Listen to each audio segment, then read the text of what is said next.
Graça e paz. Hoje eu vou falar um pouquinho sobre a vida de Pedro. Assim como teve no mês anterior, as mulheres falaram sobre a vida de algumas mulheres, a gente está propondo também falar sobre alguns homens. E hoje eu vou falar sobre Pedro. Pedro, que foi um exemplo para todos nós, foi um dos 12 apóstolos escolhidos por Cristo, foi o único ser humano a andar sobre as águas, operou milagres e maravilhas por meio do Espírito Santo. Foi a ele incumbido por Jesus Cristo uma das maiores missões, que foi apacentar suas ovelhas.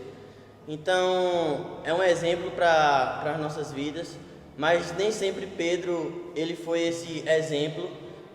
Pedro ele passou por altos e baixos na sua vida. O mesmo Pedro ele era violento, era um homem impulsivo, era um homem desobediente muitas vezes. Foi ele que negou a Cristo.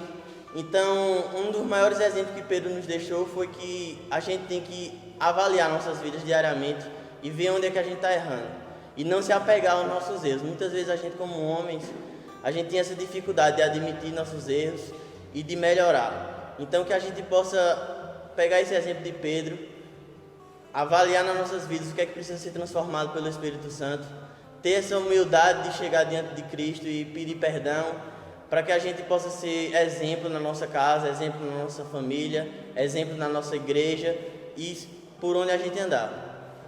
Então, para finalizar, eu vou deixar aqui um versículo, está lá em 1 Pedro, capítulo 1, versículo 15, que diz assim: mas assim como é santo aquele que o chamou, sejam santos vocês também, em tudo o que fizerem. Que Deus abençoe todos e fiquem na paz.